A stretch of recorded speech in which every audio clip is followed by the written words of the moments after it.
All right, so I think we will get started now because it's almost 5 after, and we got some fun stuff to cover. I will also be in the Commons after this is over, and we have a few other folks that will be talking with me that will be here. There's also a few folks in the audience that are really active in SketchFlow that can join us in the Commons later. So if we don't have time for all your questions, just meet us in the Commons after this session. I'm a user experience evangelist for Microsoft, and I'm going to invite a few friends up here, and we're going to talk about SketchFlow today. If you got anything interesting to say about what you see or hear up here, please use the MIX10 tag and let us know what you think. And also, if you want to get in touch with me or send me anything, I blog occasionally at Design Thinking Digest and dynamicprototyping.com, and you can also follow me on Twitter at Chris Bernard. And I'm on all those other services too. I'd give you my MySpace page, but I don't think anybody would really want that, so I'll skip that. A lot of what we talk about, not all of it, is going to be content from a book that is going to be coming out very shortly. And if you want to meet me at the Commons at 2:30, I can give you a discount code for this book too. If it's something that you like what you hear today, you want to learn more, swing by the Commons, we'll give you that discount code and we can talk. But before we do that, I should probably just set expectations for what this session is and for what it isn't. First of all, how many people in the room are developers? Okay, so we're going to do something weird at MIX today. We're going to have a designer, because that's what I am, talk about design. And we're actually going to have we're going to have one architect talk about design, and then we're also going to have a creative director talk about design today too. And this is going to be professional designers talking about design. So I'm trained as a professional designer. Those of you that have ever talked to Bill Buxton, you know, he says it is a discipline, right? It's not something everybody can do, and I don't quite agree with that. I think everybody can do good things with design. We're also going to talk about sketching today. And sketching is not design, right? And it is something everybody can do. And this tool, SketchFlow, is a really powerful way to do great things with sketching. And we're going to talk a lot about that today. And you know, we didn't call it prototype flow. We didn't call it developer flow. We called it SketchFlow for a reason, because we think that's a really important part of the creative process. But we also know that we've got to get things into production. So we're going to introduce you to processes that real partners are using right now to actually go from Sketch and scanning that stuff into SketchFlow and using it, and then slowly adding richness, or turning the dial to 11 for all you Spinal Tap fans, right? That's what we want to do with our platform. And we're going to conclude by showing you some real projects and partners that have done some things, and they're going to show you some things that you haven't seen before, that you haven't seen at MIX and that you haven't seen done with SketchFlow. What this session isn't is we're not going to show you any new features in Expression 4 at all. We've got some great things coming that we're really excited about, but we're not going to talk about them today. But stay tuned, and they're coming. The other thing that this is not a platform features talk, right? This isn't going to be a feature demo talk where we go ad infinitum into, you know, what are the specific features of the tool and what it can do. We'll talk about some of that in the context of real world work, but just to set expectations about what you're going to see today. And then finally, it's not exclusive to Silverlight 4. Everything that we're going to show you, you can do with SketchFlow right now today. And you can also do it with Silverlight today too. And you'll see that it applies equally well to Silverlight 4. But this is stuff that you can all start doing today. Is that what everybody thought they were getting into in this session? Just curious. Sort of, yeah, kind of. All right. Are there designers in the audience? All right. How many people have used SketchFlow? Okay, quite a few. How many people think they want to use SketchFlow, they're just not quite sure how to use it? Okay, and how many people just needed a place to sit and eat their lunch? Okay. So this is a little different than some of our other sessions. I'm a big John Hughes fan, and I love all his movies. And what did Ferris Bueller always say? You know, slow down and look around, or you might miss something. This is going to be that kind of session, right? So all of us sitting in the room today, we're going to see some special stuff. You're not going to be able to go download it from the MIX site afterwards, all right?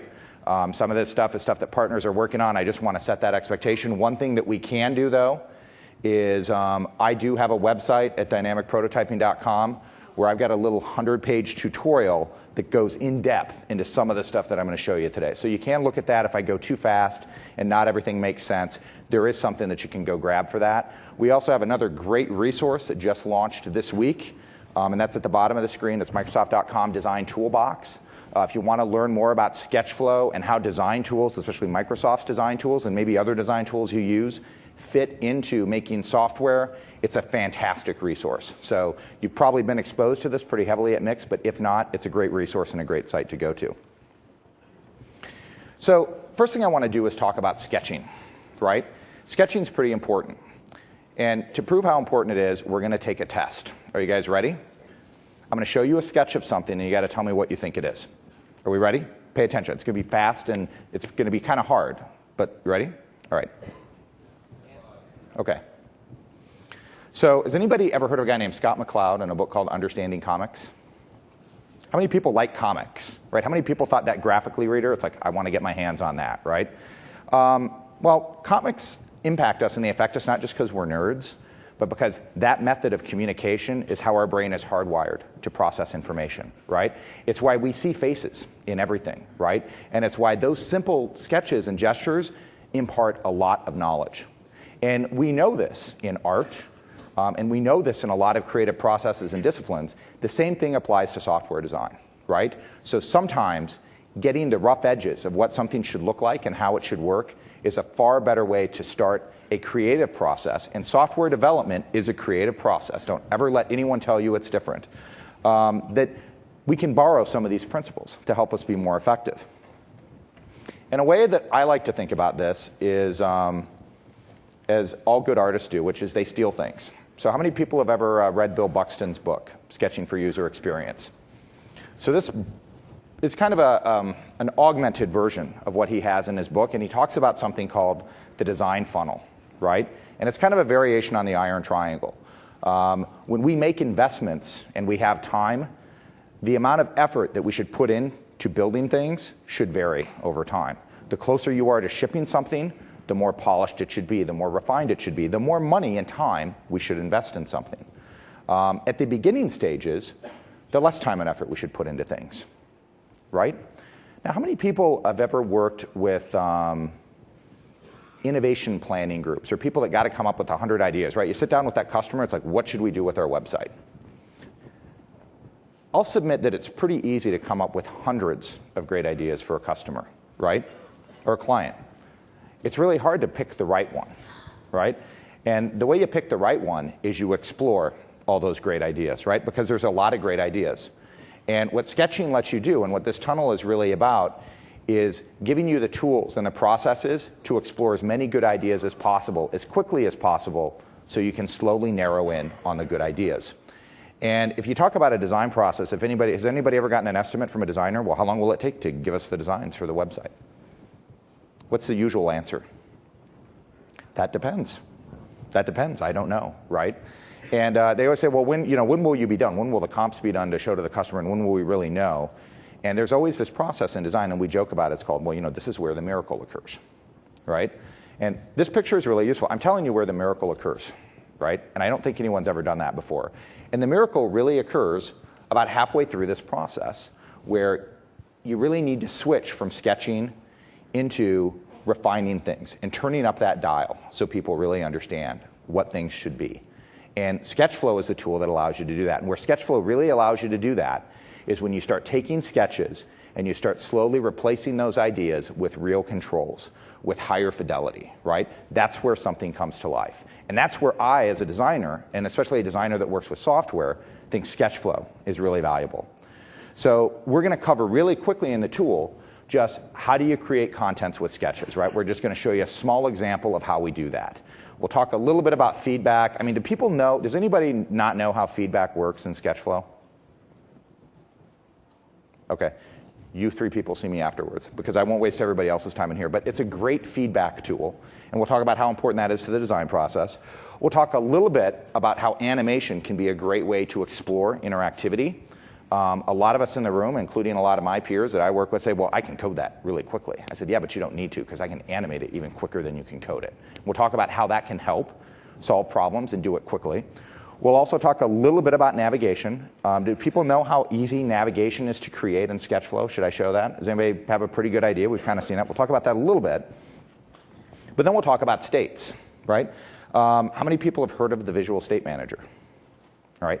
Incredibly powerful tool for a designer. We'll talk a lot about that, and we'll show how we can create great rich interactions with it. And we'll also talk about how we can build that nuance in interfaces. How many folks think when a Windows Phone 7 series comes out that they're going to buy one? Right? What did you think about that phone? What's exciting about that phone? Right? Is it the different screens in the phone? Not really. What it really is how you get from item to item in that phone, right? It's the journey you take through that software experience versus just the destination, right? And that's true in all software, right? It's that gentle bounce of an icon. It's how much friction I have on a button when I slide it across a screen. States enable you to finesse that. And more importantly, they enable people that are trained and obsessed and love that stuff to finesse that in this tool and then create assets that you guys can just take and use in production, which is incredibly valuable. So we're going to talk about that. We'll talk a little bit about how data is really useful to design with, especially when we build interactivity. And then we'll talk a little bit about how it's SketchFlow lets you package all this stuff up into documentation that you can give to people and have it be a part of your project. So the next thing we're going to do when we come up is I'm going to actually have Chip Aubrey. Chip, just wave your hand up here to folks. He's going to come up and talk about a real-world project where they do some very basic stuff with SketchFlow to do things very quickly and how that turns into a real site. And then second, I'm going to have Eric Klimzak come up. Just wave to everybody, Eric. That's going to talk about a couple of things, how SketchFlow can be used for massive, complicated projects that scale. And we're going to show you what I like to call the mother of all SketchFlow maps. And then we're going to show you a real case study that we did with the 2016 Olympics for Chicago, which sadly we did not get. But we're going to show you a great project and experience we did where we took everything that is in this book, and this is a small version of a bid book that you have to create when you go after the Olympics, and put it in a software application where you can punch through to everything in 3 clicks. And then finally, we're going to talk a little bit about Silverlight and multi-touch and how you can build that stuff in SketchFlow. Does that sound pretty cool? Okay, so let's move ahead here. And what I'm going to start with very quickly is I want to show you how I, as a designer, use SketchFlow. And it's probably different from how other people use it. And the way I'm going to do that is with a hypothetical situation. Usually design processes start off with someone coming to a designer and asking them to do something for free. So they'll come to you and say, I got this great idea for a business. Let's meet over coffee, and I want you to tell me what to do. How should my site look? So I may be at Starbucks, and I'm going to sit down. I'm going to have my Sharpie, and I literally am sketching on a piece of paper or a napkin, right? And we may have a bunch of great ideas that we want to come up with. So in this case, my friend wants to be, the Sony style store of shoe design, right? He wants Mongolian barbecue. You're going to customize tennis shoes, and I need this great little application in my store to let me do it. So we go, that's a great idea. Well, what is it going to be called? And we say, I don't know, but we'll just call it Sneaker Spot for now. Well, what are we going to need, for Sneaker Spot? Well, the first thing I might do is I might just draw a little sitemap of things we need. And I don't know if it's kind of hard to see some of this stuff here, but maybe I can make it a little bigger here. On your feedback cards, if you guys all put, we want higher resolution projectors next year at MIX, you do me a big favor. But what you're going to look at is you might need a getting started screen. What's the attract screen look like? We may need the fundamentals, like the create an account screen. We need a login screen. We may need a screen to pick a shoe, design a shoe. And we know there's this basic little flow that I'm going to have to build just to sell the idea, right? To get somebody to understand what we're doing. And what I will typically do is I will actually sketch all that stuff out. And there's a whole bunch of different ways that you can sketch that out.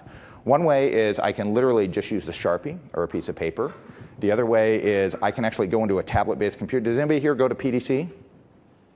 You've got an artist tablet if you did. If you got one of those laptops from PDC, there's tons of great programs on Windows 7 that you can use to actually sketch all this stuff yourself, starting just with Windows, the Paint program in Windows. There's another tool by Autodesk called Sketchbook that a lot of artists use. Microsoft Research previewed a beautiful painting tool. There's all these wonderful things that you can use to create all this content that can come into SketchFlow. And what I may do once I do that is if I look at this, and what I did here is this is just a directory of little pictures that I imported, and these are literally sketches that I drew. So maybe I should look at a few of these sketches here, and let's make a little bit more room so you can see. I'll just show you one of these sketches in my hierarchy here. This is just a simple sketch that I drew in 5 seconds, right? If I showed this to somebody and said, hey, what's our shoe picker going to look like? You kind of get a good idea of what it is. And what I can do with this is I can build a little navigation flow in SketchFlow. Hold on, I lost my SketchFlow map here. And I can navigate through this little project. So what does that look like? Does anybody Does anybody have any questions about a SketchFlow map, how we build one? It's pretty simple. The way you build all the linkages and interactions to an application is as simple as just having a screen and then dragging another one out, right? And there's automatically a link between those two different screens. It's that simple. I can mock up a whole sitemap. I can put a picture on each one of those little screens, and then I have a clickable application. Pardon me. And in SketchFlow, the way that application can come to life is it can be a WPF file, or I can actually build what we like to build, which is basically a Silverlight project, right, that runs in a browser. I think I have to build it. I didn't build this one. So let's build that.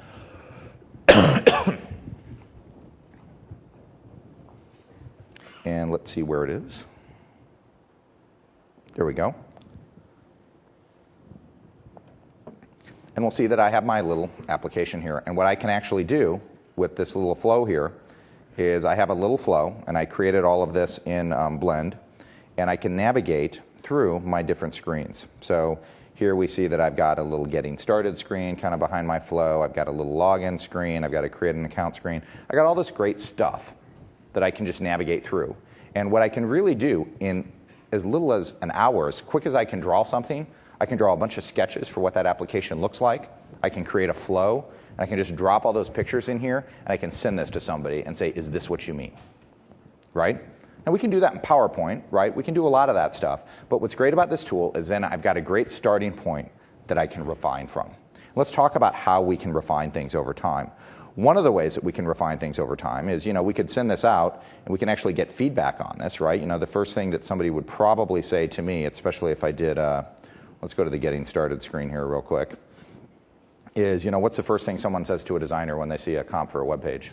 Does anybody know? Make the logo bigger. Exactly. Who said that? We need to give you a prize for that. We'll find that later. Thank you, Luke. So we'll always get feedback like that, right? And people may actually type feedback, down here about, what I should do. It could be make the logo bigger, and then they would add that. And then I may actually, they may actually draw on the screen. So I may want to, just say cross out or, cross that out or make it bigger. I mean, there's all sorts of fun stuff that I could do with that. But let's talk now about what you can actually do with animation. So one of the things that we could do with this screen is, we know SketchFlow has all these great sketchy controls. Has anybody ever built an application in SketchFlow with sketchy controls? They're great. They're good for simple things, right? Here I just have a little login menu. It says welcome back. I've got a little password screen. I've got a little button. What's great is all these things work, right? And I can just throw a new template on them, or I can reskin them later and refine them over time. But what I can also do is simulate some pretty complex interaction. And let me just scale myself down here a little bit. So I can simulate some pretty complex interaction by getting really creative here. So this little screen here is a sketch that I've taken, but I've done a few things with it. One is I've made some layers out of this sketch. And the best way to think about those layers is if I go to this screen, is I'll show you how I actually imported this file. And what I did is I took my sketch and I actually took it into Photoshop. And when I took it into Photoshop, what I did was I chopped up all of my little elements that I actually wanted in that file, right? So I had little shoes that I drew. And what I did is I created all these different shoes on a different layer. And I removed some content because I actually wanted to put some sketchy controls in there to kind of show some interactivity. Just very quickly. I mean, this is stuff I could literally do about as quickly as I'm talking about it. And then what I did is I imported this little file in there with all those layers. So we can see I've got all these little shoe layers that I kind of, stacked up in Photoshop, basically. But if I go back to this screen, I did a couple of things here. And I'm sorry, my window's a little small here, so let me zoom up here and find this. We see a couple of things. One is I created a little shopping cart box here out of some very simple controls, right? You could just draw a few boxes and you've got something. The other thing I did is I actually added a few buttons here because if maybe I wanted a simple navigation of my app just to get some ideas. I did this simple navigation using something called basically a component control, right? So this little green box here kind of represents a reusable asset that shows up in my SketchFlow map that I can actually use in SketchFlow. So if my buttons change, right, or they change the titles or I want to add things, I can do that very quickly. But when I actually go back into this screen, what I can do is I want to show ideas on how a shopping cart can work, right? We all know how shopping carts used to work back in the day. You know, you'd click buy, it said, you know, one item in cart, and we were all happy that that worked, and that was great. But now we need to be a lot more sophisticated about some of our interactions. So let's say, for example, that I wanted a drag and drop interface in this cart. There are ways to do that that are very easy in Expression Blend using behaviors, but I'd argue that you should start with animation first, right? Because there may be 5 or 6 or 10 or 20 different ways you want to explore how that shopping cart works, and animation can let you do it very easily. How many people have ever studied animation in the audience? So I'll give you a 4-minute education on animation here, because I think it's important. Back when Walt Disney was getting started and they made cartoons, he'd hire a bunch of illustrators and animators, and what they do is they would illustrate all the different characters in a movie. And the guy that did that, the top guy that did that, they would animate all these different characters, and you would get a collection of slides. So, you know, Mickey Mouse may be like this, and then he'll be over here like this. And the person that draws all that stuff, all those pictures, they're called the hero shots, right? Those are the great poses that define the character. And when computers came along, they did a great thing for us, because they got a bunch of people that had to draw all the frames between those hero shots and kind of turned it over to the computer. So all animation really is setting a point in time and another point in time, and Blend will actually figure out, well, what should happen between those two different times. And one of the easiest ways to do that in SketchFlow is with something called SketchFlow animation.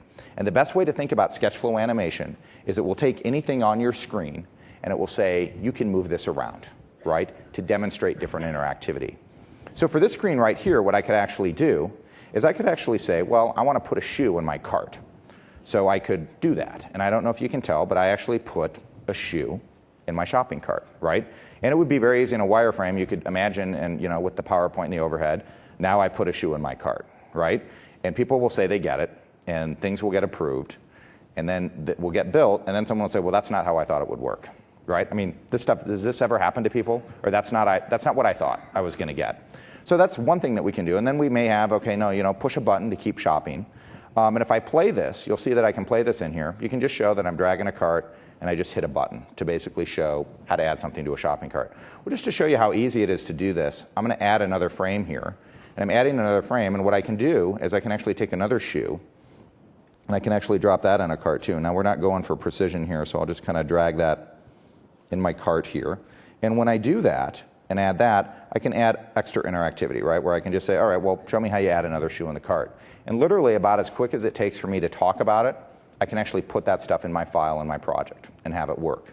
So imagine 6 different interactive models. You may be the best developer in the world. I can always animate that interaction faster than you can code it. And that's important because in the early stage where we're exploring ideas, animation can be a really powerful tool to help us finesse and refine things that we do. Does that make sense? So another thing that you can do in SketchFlow that I think is really cool, and I'm going to go back to my Getting Started screen here. So let's find our Getting Started screen. So if I go back to my Getting Started screen, I can make anything a link, right? So this is actually a sketch, right, that I actually just plopped on a canvas, and you know, I don't have anything I can link to. It's just a sketch. But what I can do is I can easily create just a little generic primitive and remove the stroke and the fill, and then all of a sudden this becomes an element that actually sits on my page that I can do something with, right? So what I can do is if I just right-click in SketchFlow, we'll say I have a little navigate to action. And SketchFlow is smart enough to know that, hey, you might want to navigate to another screen in your application. So all I have to do to add navigation in SketchFlow is just pick which screen I want to navigate to. So here we actually see my sign up little link button there. I actually have navigating to the create an account screen, right? So if I go back to my prototype and if we go look at it actually out here, one of the things we'll see is that I can really navigate. So if I click this, it'll take me to that screen. So sketches to a very simple clickable prototype, I can build these things almost as fast as I can draw them now. That's really valuable, especially when you add that in addition to what I can do with my animation, right? So I can actually go into my animation here, and where do we do our animation? In our save design here, and I can actually kind of do a demo mode to say, okay, we've landed on the My Design screen, how's the shopping cart work? Well, I can just click play, right? And it'll actually show how that interface works. Now, I love SketchFlow animation because it's an easy way to show people what will happen, right? And I can work with it very quickly. But you know, it's also kind of nice to have things work, right? That's why we code things, so they can work. I can also use animation, though, to actually show how things work. And one of the ways that I do that is I actually do something called states. And if I go in and I use states, let's go back to the getting started screen. I'm going to show you something we do with states. And states is really another way of animating things in SketchFlow, but the way that it works is I basically have different conditions that I can showcase. So if we look here, I've got kind of a normal state here, but I've also got a little state here that's left column, and I've got another state here that's right column. And what actually happens in that interface is if I click that button, a little screen pops up over my interface. And I can actually wire up with states so that when somebody navigates through that application, that they can actually play with this. So here, if I enable animation, I'll go back here. We can kind of see that in action. See, I'm just doing a little thing where, you know, you could navigate in your application and play that. And you also see I've got, you know, what else do people always want? Well, they want, you know, where does my ad and my offer and my promo pop up? So I have a little promo pop up in one of my little states. So this is pretty simple stuff to do. And what's great about this is I can explore multiple ways to do these things, and I can do it very, very quickly. I mean, I can almost do it in a design session, and I can take all 5 or 6 of these things and give them to someone and give them to my stakeholder, and they can say, let's build this one, right? So think back to that funnel. You know, where do you put your time? Well, you put your time in when you have a better idea of what you want to do, right? So these are really simple things that I can do here. And make sense so far? So what I want to do next is let me just show you how this application works. And then what I want to do is I'm going to have Chip come up here and actually talk a little bit about how they're using this in the real world. And I'm going to skip our data part because we're kind of running a little tight on time. But if you guys want to see how data works, we'll come do that in the comments, and I'll finish talking about that. So if we go back to this app here, what we can see is I can go to my home screen here, and we can see that I can go to Getting Started here. And we can see that, you know, I've still got my feedback there, but if I just push this little button, and what I'm doing is I'm just pushing that button and I can click it closed, I can create a clickable prototype. And even with my data, what I actually did is, how many people have ever worked with the data in Expression Blend? So data's pretty cool, right? I can just create a little database. If I just drag it onto the screen, I've got a list box. That's pretty much all I did here, right? So I can actually design with data too. And you know, this is something, again, if you want to see how this works, come see me, and I'll show you how we built this part too. But these are really powerful things that we can actually do in this tool. And you know, we probably all kind of had, you know, mobile on the brain a little bit this week. You can do this stuff with mobile too. So just like you can build applications really easy for Windows Mobile, well, we can also kind of template really easily too. So you know, one example of some stuff that I've done is if you look at just the general interface for Windows Mobile, what is it? It's a big thing. And the phone is just a little thing that kind of navigates across all the different things that you can do on the phone. Well, it's really easy for me to start prototyping how that kind of stuff might look in SketchFlow too. So as an example here, I may have a screen like I want to have a little recipe guide on a phone. Well, if I want to show how this works, it's really easy for me to just animate how something like that might look as well. And here we'll actually see my animation play where I kind of navigate through those different screens. Here's an animation that I created, but I could also very easily create states that did that, right? So I could navigate between the different states. And if we go out and look at that in the real world, let's go back and look at our little idea here, we'll see that I can, you know, play those animations here, and it can give me a really accurate idea of what my phone app is going to look like too. And this is not to take anything away from our dev team that's made it super easy to develop apps on this, but I can always animate things quicker, right, to get my ideas across and how they want to work. So what I'd like to do is transition a little bit and talk a little bit about how some of this stuff works in the real world. So I'd like to ask Chip from DDB Tribal to come up here. And Chip, you can, when you get up here, you can tell us a little bit about who you are and what you do, and then let's talk about your actual Lowe's application that you built. Okay? Good morning, good afternoon, whatever it might be for you today. I'm Chip Aubrey. I'm the lead technical architect at Tribal DDB in Chicago. And so I worked with our user experience team and with our client Lowe's on this application.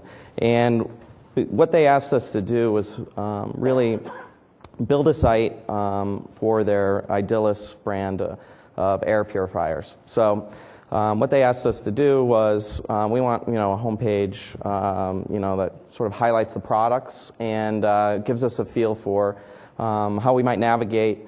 So we thought that it was probably a good idea to sketch that out because we know how those conversations can tend to go. You know, sometimes it's easy to talk about it and everyone makes assumptions about how they expect things to work. Mm-hmm. So what our great user experience architect, Corey Stankiewicz, and I worked on this together. And what we wanted to do was create sort of a few sketches really quickly. This isn't very complicated of a demo, so hopefully you get the feel that you can do this relatively quickly and you don't have to go into every detail.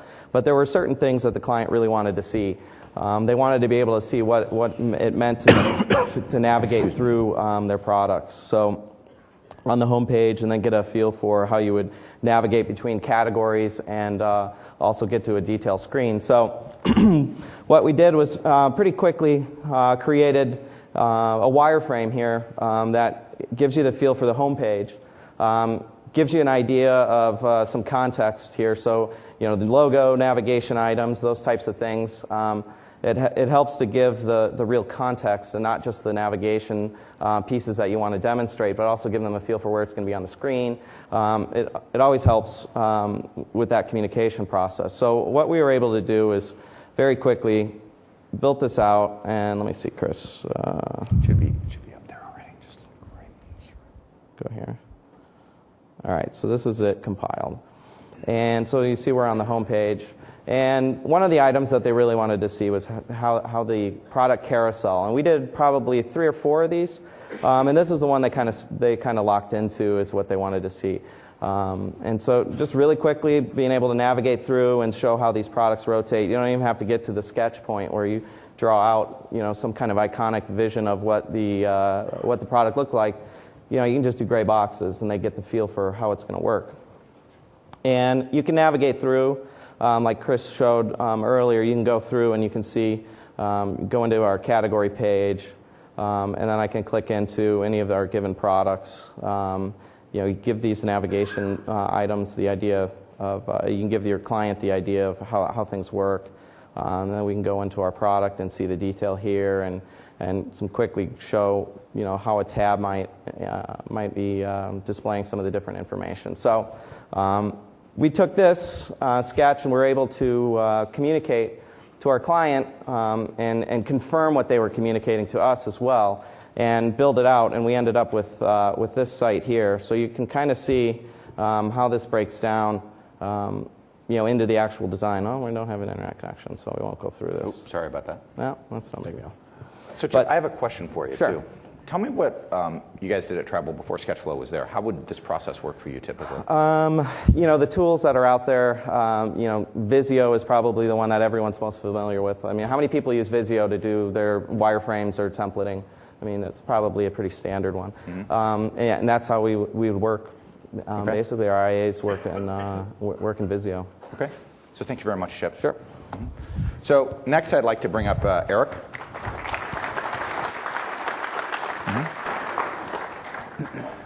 Eric is from Clarity, and he can tell you a little bit about himself, and we can talk about 3 different projects that we've worked on together. One is we want to show you how SketchFlow can scale. The second one is we'll talk about how do you start with something at a very simple level and make it very complex very quickly to show how you run through that whole little kind of funnel that I showed you from Bill Buxton. And then finally, we're going to talk about what's kind of next, right? How multi-touch can work with Silverlight. Hi guys, I'm Eric Klimzak. I'm the creative director of Clarity Consulting.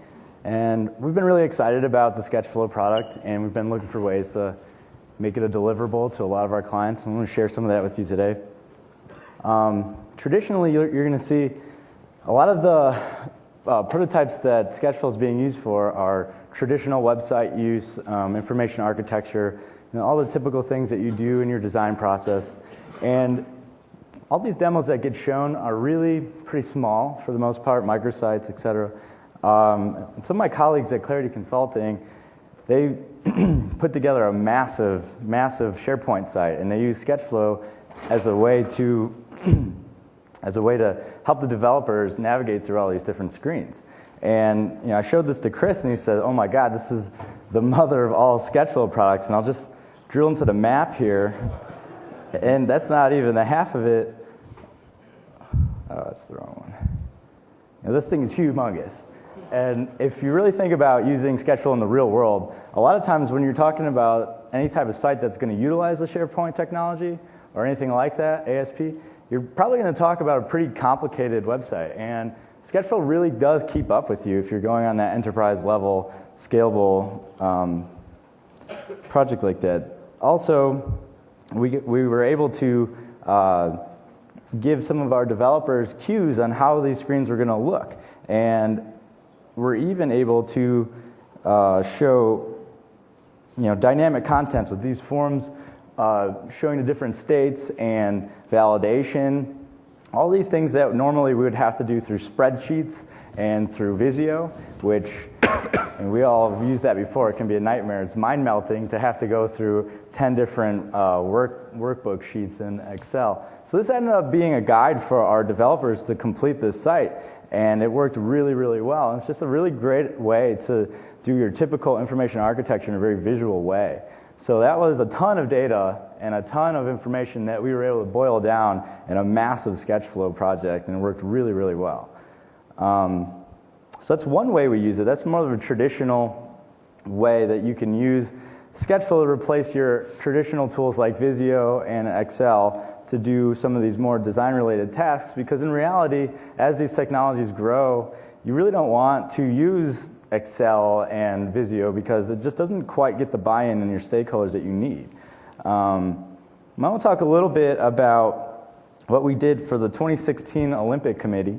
They came to us and they said, we have this bid book, which this is a very micro version of the bid book. The big book was really more like the New Testament. It was massive, and it was probably 600 pages of traditional print media. And they said, this book has a ton of data in it, and our experts need to know how to get to that data as fast as they can, and they need to take all of what's in this book and put it on screen and be able to get to it in 2 or 3 touches. Oh, and you need to do it all in 3 weeks. So that was a pretty big problem for us to solve, and we decided to use SketchFlow as a way to iterate quickly on the deliverables that we were giving them. So I'll start off here with the wireframe. And this is your traditional boxed out wireframe. And what you cannot see here, actually, is this Lenovo laptop. And I won't spin it around, but this is actually a multi-touch laptop. Supports 4 touches, and it's capacitive screen. And we'll get to that in a minute. But we were able to take this with us and then to start showing, and I'm going to touch this. You're just going to have to take my word for it. I'm actually doing this. But, all right, maybe it doesn't work with the projector. That's going to ruin my other demo, but that's okay. So here you're starting to see, I'll go back real quick if you missed that, a simple navigational concept of going to the top, some really small implication of motion there to indicate how we want to transition from screen to screen, and essentially we organized it by venue and sport, and then you were able to drill down and get detail on any one of the particular areas that you were focusing on. Now, that wasn't quite enough. Even with the animations and the organization that we were showing here, that wasn't quite enough for 2016 to really get the buy-in that we were looking for. So we skinned it very quickly. Again, all this maybe in a day or two. Now you're seeing a bit more of a granular experience here where they can start putting some of the content in place and see how this is really going to work for the production app. Now, this is something we did in Silverlight, and the great thing about that was not only were we able to show the application flow, but we were able to host that on a website.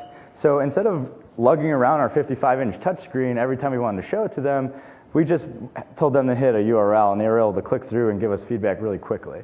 So now, the best part about this was all these animations, all these easing and whatever else you see, we didn't have to throw that away when we recreated this. We were able to leverage all those assets in the final deliverable. So as a creative director, we are very meticulous about exactly what type of eases we're going to use in our motion, exactly how long that duration is, whether it's ease in, ease out, etc. And I cannot communicate that to a developer. No matter how hard I try, it's never right unless I do it myself. So if I can just give them the code and they just have to copy and paste, then that makes my life a whole lot easier. Let's see. So did Touch stop working on this? Or? Stop working? I have an idea here. I think my driver for Touch just stopped working. Maybe what we can do, do anybody have questions they want to ask us about what they've seen at all? How many people, after what you saw today, would you consider using SketchFlow? That's good. That's a lot of people. That's good. I can use the mouse. Can you use the mouse to demo it? Okay. Or I can reboot. I have a question. Yeah, go ahead. How do you compare it to Balsamic? Okay, so the question is, how do we compare SketchFlow to Balsamic? And the honest answer for me, as someone that's used both tools, is SketchFlow is more complex. But it can also do a lot more than Balsamic can do. So I think Balsamic is, we talked about sketching as a starting point. Should I reboot this real quick? Yeah, go ahead and reboot it. So we're gonna do some questions real quick, and let's reboot so we can show you that. But I think Balsamic can be a starting point for SketchFlow, but I think when it really comes to doing the transitions between states and the interactions, SketchFlow simply has no peer. It's the only tool that's designed to use animation to do that for software design. And people have done this stuff for years. I mean, people do this with Flash. They do it with After Effects. But the key difference between SketchFlow and those tools is when you build that and you nail it, you can actually move that forward into production. So bigger time investment, but far bigger payoff too. Yes? Yeah, I had a question. I guess part of that last point, you were saying the wireframe, when you had to skin it for the client. Did you skin it in SketchFlow or in something? So, Yeah. so he said, did we skin the prototype I just showed in SketchFlow, or did we create it in Illustrator? So what we did was we hammered out our color palettes in Illustrator and some of our vector graphics that we're going to use, and then we imported that using SketchFlow. So the gradients, the logos, all that stuff, all the iconography, that just came through, and we get that for free. So that's a really good point that you're bringing up, because a lot of times our design team, they're not necessarily really excited about using the Expression products. And that's okay, because if you've been using Illustrator for 10 years, you're not going to use Expression Design. Like, sorry, Microsoft, but it's just not going to happen. So they've done a really great job of letting you import your Illustrator files, and then most of the time it's a one-to-one import, and you can animate those assets really easily and plug them into your designs very quickly. Can you give us some indication of the developers liked what you passed on to them? Obviously, as well, was there any speak? Okay, so the question was, how was the flow from our SketchFlow project to the developer? So one of the big wins for SketchFlow is the assets that you create are leveraged in the final design. You can actually take that code that SketchFlow is generating and put it into Visual Studio and use that in your production application. Now that process is not one-to-one, as though you can just copy, paste, and run it somewhere else. That's not quite where it's at. But like I was saying, there's some things that are really, really important for us designers. And it might be those gradients, it might be the motion piece of it, but those are pieces that when you hand it off to a developer typically get lost along the way. Those are the parts that we care about most, and those are the ones that make for a really manicured design. So to your original point, the flow is not perfect. It could probably be a little better. But the fact that they can go in and copy and paste assets from my SketchFlow project into their final application with little or no change, maybe it's just a binding. Largely SketchFlow is outputting XAML, and so a lot of the XAML resources that you use in Visual Studio, you can copy and paste, and it'll just work. So I have a good idea. Why don't somebody ask me a question, try your laptop, and then we'll try this outside. I'm sorry, we tested this before we came in, but looks like Murphy decided to pay me a visit today. So. Are there other questions about SketchFlow and how you can use it? I'll come back to you. Yeah, first person. I've used SketchFlow to prototype into wireframes, and my knowledge of it is that I create a canvas for my target resolution. But some pages are going to be larger than that. How do you regulate vertical scroll? That's a good question. And actually, Christian, do you want to try to answer that, or if I? Okay. Sure. The question is, you have a canvas, you have a fixed resolution. How do you target resolutions with different sizes? So my name is Christian Schurman. I'm on the SketchFlow team. So basically, in Blend 4, we actually added the ability to pen and resize pages in the SketchFlow player. So in Blend 4, that's really easy. And in Blend 3, that requires a few tricks to do. It's possible to do in Blend 3, and I can show you how. But in Blend 4, you can download the beta. It's actually very straightforward.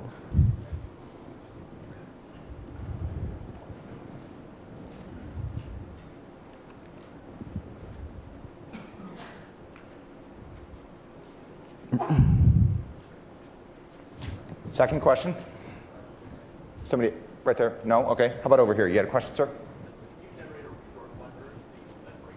Absolutely.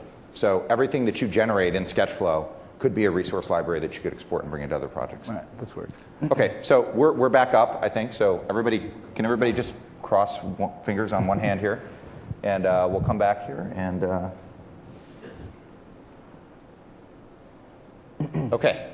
So back to Eric, sorry. Last thing I'd like to show, and something I show, we have talked to IXDL all the time, and one of the bigger questions that always comes up is, how do we get our clients to think more innovatively? How do we get them on board with getting the innovative wheels turning?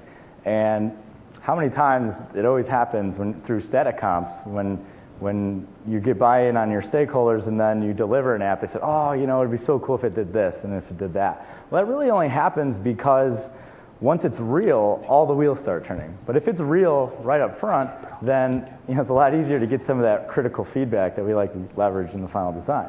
So this is an example of a way that we use SketchFlow in a different way. And it's nothing revolutionary, but I just want to highlight the point that Silverlight 3 is multi-touch.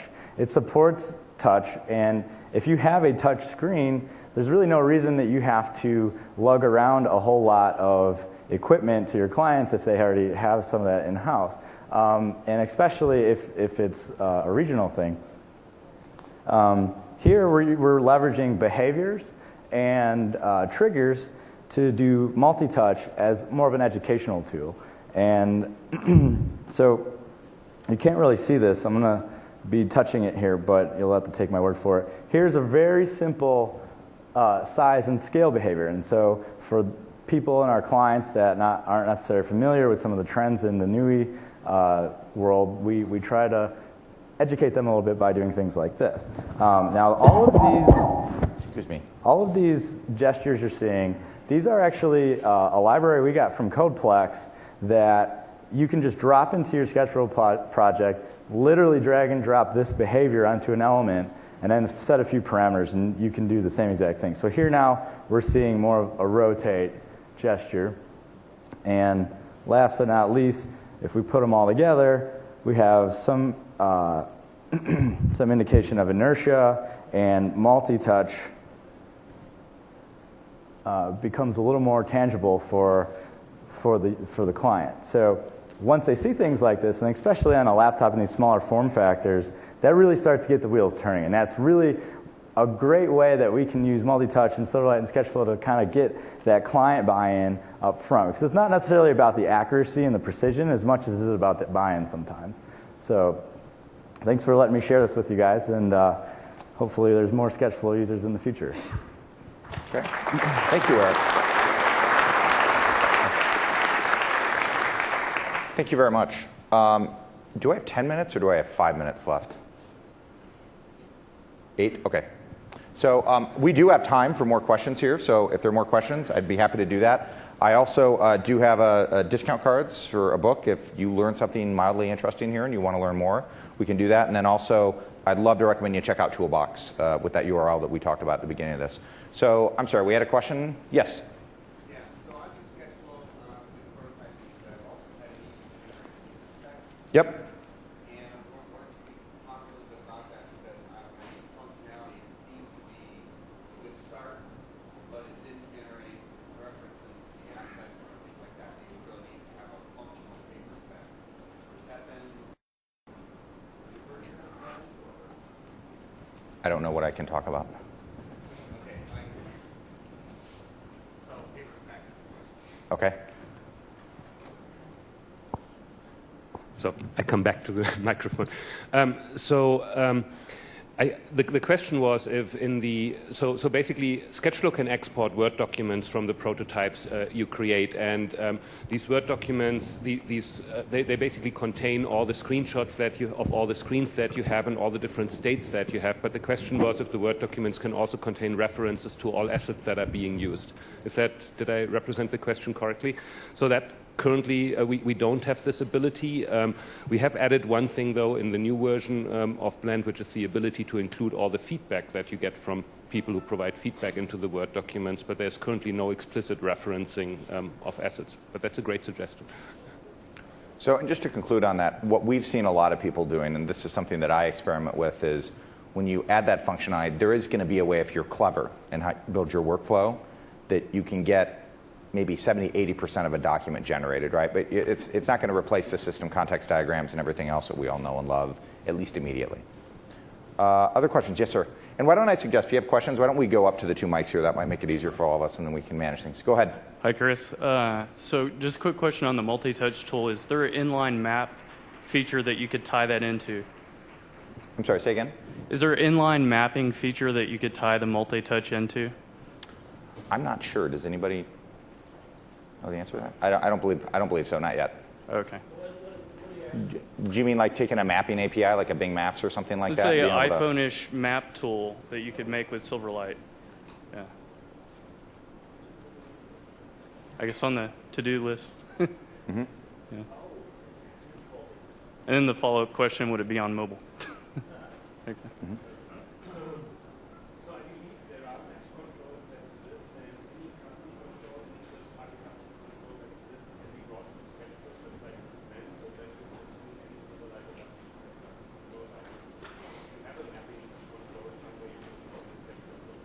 So you Yeah. could apply the same multi-touch properties to it.